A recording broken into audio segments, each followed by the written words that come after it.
This is the Bedini Energizer, John Bedini's device for capturing back EMF and charging batteries and desulfating the batteries.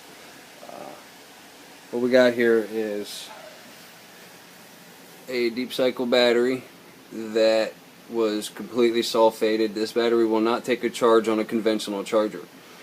So you charge it with this device and then discharge it, charge it, discharge it, charge it, discharge it, and it will slowly but surely desulfate this battery and hopefully return it back to its normal off-the-shelf condition.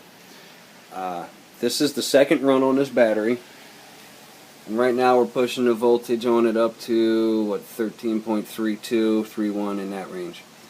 About an hour ago I charged this for the first time, and I was only able to get it up to a voltage of 13.24, and that's where it plateaued. It just stayed there.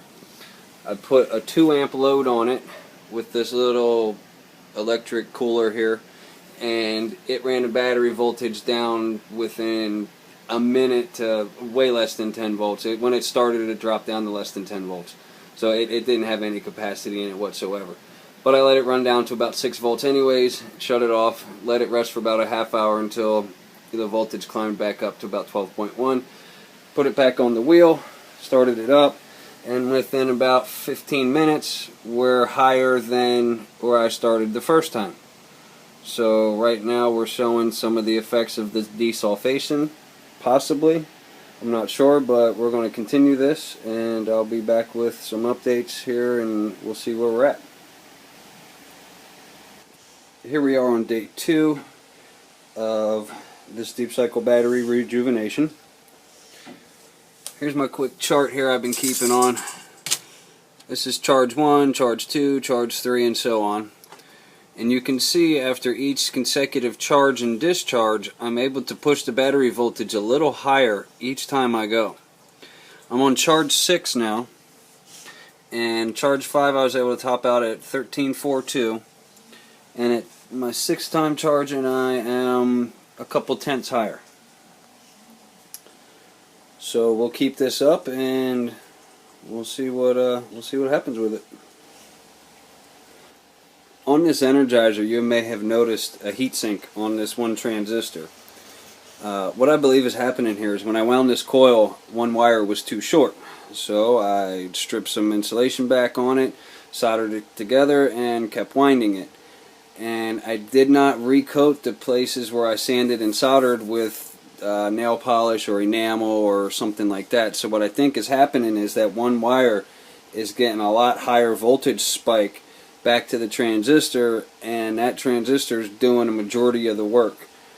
So it gets hot. I've already went through 3 transistors before I realized, put a heatsink on it, and that seems to be okay for now.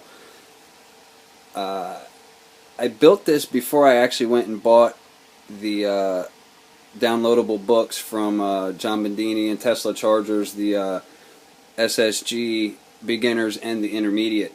And I have yet to rebuild it since I got those books because I've been working on other projects, but I do have plans to rebuild this to his specs, match all your transistors, match all the resistors, and get the appropriate magnets. I don't have the right magnets. These are neodymium on here. I should be using ceramic, and the wire size isn't correct. But even though all these things are not right with this device, it still works. You can see here, this is still on my 5th charge, and now we're 13.45 floating around there. It may go up another tenth, but I think it's pretty much plateaued this time. So each time it plateaus, I let it run for a few minutes, take it off the charger, let the battery rest, then discharge it, let it rest again, and then charge it back up. But even with all of these things being wrong with this, at my first attempt, it still works. Guys, just do a little research out here. You can figure these things out, and once you get them right, your mind just keeps going and going on all the different things you can do. But buy the books, johnbedini.net, teslachargers.com, or Energenix. Any of those websites, you can download the Bedini books. Or A&P Media, which is Peter Lindemann and Aaron M. I'm not sure how to pronounce his last name. But those are the guys that really explain how to put all these things together, how they work, why they work, and the advantages of it. But I believe the new book's supposed to come out sometime in August, and that shows a few more things in the advanced book. But that's where we're at now. It's just the Bedini circuit. You guys can research it, check it out, see what it is, what it does. But it's basically a one-for-one battery charger. So that's where we're at on it right now. We'll be back with some more updates. Here we are at the end of day 2. Same battery, and I believe this is what, charge number 9, and we are able to push the battery to 1373 now. It might go up a few more tenths, I'm not sure on this one, but we started at 1324, and that's where we're at now.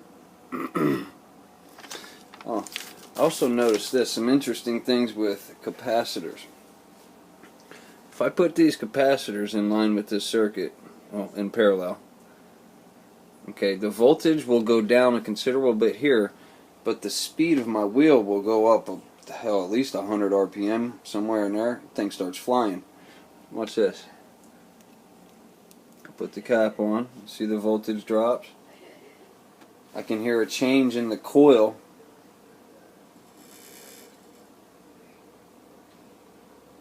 And there, it's speeding up.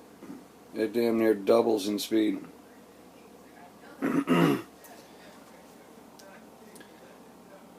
It still charges, but it's just different. It doesn't seem to be able to push it as high.